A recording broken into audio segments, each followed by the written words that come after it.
Hi, today we're going to talk about some common joint injuries, and we're going to talk about ways to prevent them in your yoga classes. So typically we see specific injuries in yoga. Some of them are a direct result of the yoga practice, and some of them are a result of other activities that put wear and tear on the joint. The most frequent joint injuries that we're going to see in a yoga class are going to be foot injuries, ankle injuries, knee injuries, hip injuries, shoulder, and wrist. Every once in a while you'll see elbow injuries, and sometimes you'll see back injuries, herniated discs, etc. But for the most part, the feet, ankles, knees, hips, and shoulders are the most injured joints in the body. Joint injuries happen when the joint moves outside of its range of motion. For example, my elbow has a range of motion. When my elbow is extended, my arm is straight, and when my elbow comes into flexion, my arm now has a bend in it at the elbow. So I can either have a straight arm or I can have many degrees of flexion in the elbow, and this is the range of motion that I have in my elbow. Now you'll notice I don't have any range of motion to the right or the left from this anatomical position, and I can't move my elbow back away from the body. So the range of motion that I have in my elbow is limited and confined to this motion right here. Our knee joint is the same way. Both the knee and the elbow are hinge joints, and so they only have a specific range of motion. If I were to take my knee and bring my knee into extension, this is as far as my leg can come into extension from the knee joint without me going outside of its range of motion. Now I can bring the knee into flexion, and as you can see, I can move my knee into flexion about this much before it has a hard stop and it's no longer going to go any further. This is the range of motion that I have in my knee. Now let's say that I'm running and something happens where my shin bone goes one way and my thigh bone goes another way, and I torque that knee joint. That puts stress on the ligaments and tendons that help to make up the knee joint, and that's when injury can occur. We see this specifically in the ankles and the knees, the shoulders, and the wrist. Sometimes we see it in the elbow, especially when people are hyperextending in the elbow. You know that people are hyperextending when it looks like the joint is going the wrong way.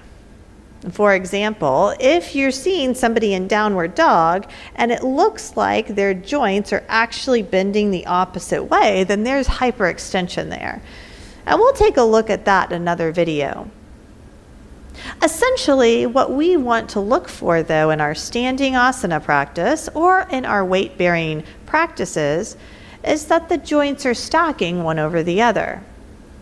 If, for example, I'm in a warrior one and my knee is not stacked over my ankle, if my knee is tracking in towards the midline, then that means there could be torque on the ligaments and tendons and the muscular structure that is incorporating the shin, knee, and thigh. The IT band plays a big role in this. The IT band is a tendon that runs from the center of the hip on either side down and ties into the interworkings of the knee. When we have tight IT bands, we tend to track the knee in towards the midline in standing asana poses, and over time this can pull on those ligaments and soft tissue inside the knee, which can cause issues. Here we can see what it looks like to have an ACL tear. When the femur rotates unexpectedly in an opposite direction of the foreleg, then we can experience an ACL tear. This causes knee instability and is cause for surgery? In external rotation, we see labral tears. Poses like Warrior Two, extended side angle, triangle, and half moon can be hard on the hips. That's why it's important to look at our students through the lens of alignment as load optimization to make sure that they're balancing their weight between both the front and the back leg. If they're forcing their hips to open in a way that's not balancing the load in their body, it's possible that they could compress the labrum in the acetabulum and cause a labral tear. Bursitis can also occur in the hip. Now let's take a look at a labral tear. The acetabulum, the hip socket, is lined with the labrum. The femoral head sits inside of the acetabulum and moves in its normal range of motion. And sometimes we experience labral tears when the femoral head puts pressure on the inside of the acetabulum and the soft tissue of the labrum rips or tears. This can be extremely painful and sometimes is a cause for surgery.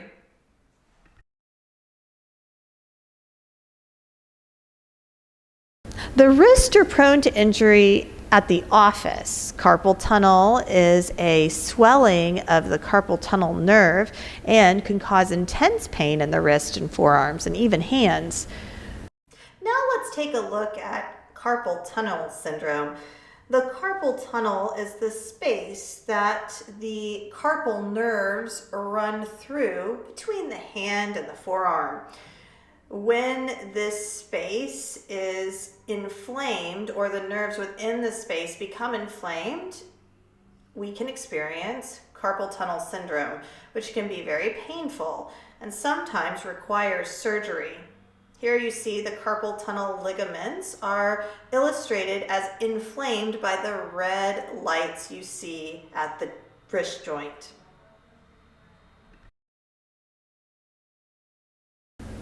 Sometimes people will come into yoga with pre-existing conditions like carpal tunnel or knee injuries or even shoulder injuries.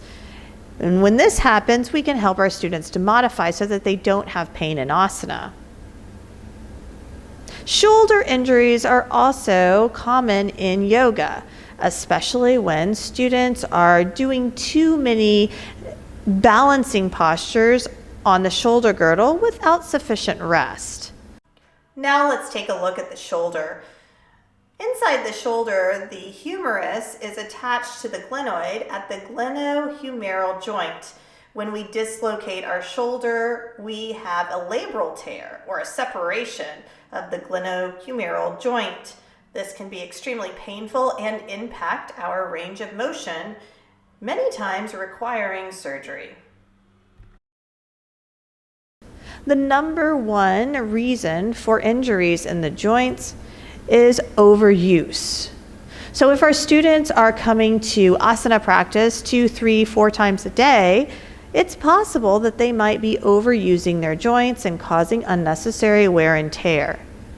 Let's take a look at a few things that we can look for when we're looking at our students in their asana practice to make sure that they are not at risk for injury. Here I am in Warrior Two, and you can tell that the left knee is tracking over the ankle and my back leg is in external rotation. The external rotation gives my sacrum space to move and helps to prevent things like labral tears. Here you can see Warrior Two from a different angle. If my knee was tracking in or if my pelvis was really cranking to the right side of the mat, then this could possibly cause injury in the knee or even the SI joint or the hip. Sometimes we see people trying to force triangle. This can also cause injuries in the pelvis. When the foot is parallel to the back of the mat or when it's turned out towards the back corner of the mat, this can compress the SI or the sacroiliac joint. To prevent this, we turn the toes slightly forward to the top of the mat. That's external rotation. Now, if I kept my hips like this and I tried to come into Trikonasana, ooh, you can feel that this is a bit challenging. When I bring my back leg into external rotation, I make space for the front hip to come under. As I pull the front hip under, I can bring my left side body out and into Trikonasana in a much more aligned way. Joints stacking over joints, space in the pelvis. Here I'm in Tadasana with my kneecaps just slightly bent, but I'm still engaging my quads. I'm engaging my glutes. If I were to hyperextend my knees, you can see that now my knees almost look like they're bending back behind me in a way that they shouldn't be bending, right? So I want to keep a soft bend in the knee to prevent any unnecessary stress in standing postures. This can even be really helpful when we're doing postures like hand to foot.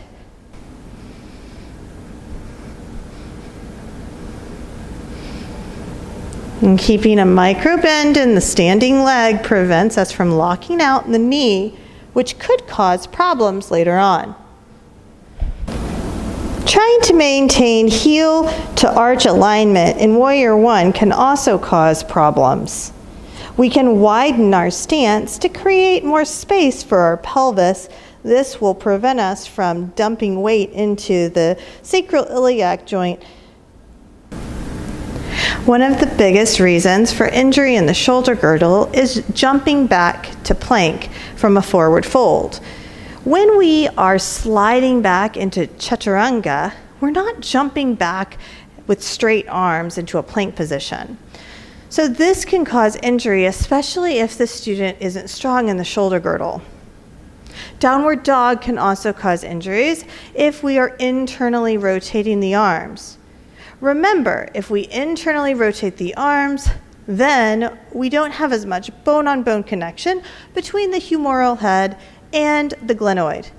We want that joint to be as congruent as possible so that we are stable. When you are looking at bodies and looking to prevent joint injuries, make sure that the knee is stacking over the ankle in all lunge postures. Make sure that there isn't compression in the low back. Make sure that the shoulders and the pelvis are in alignment.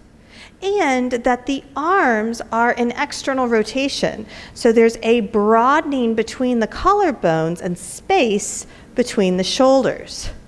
When the shoulders look like they're collapsing in, we know that there's not integrity there.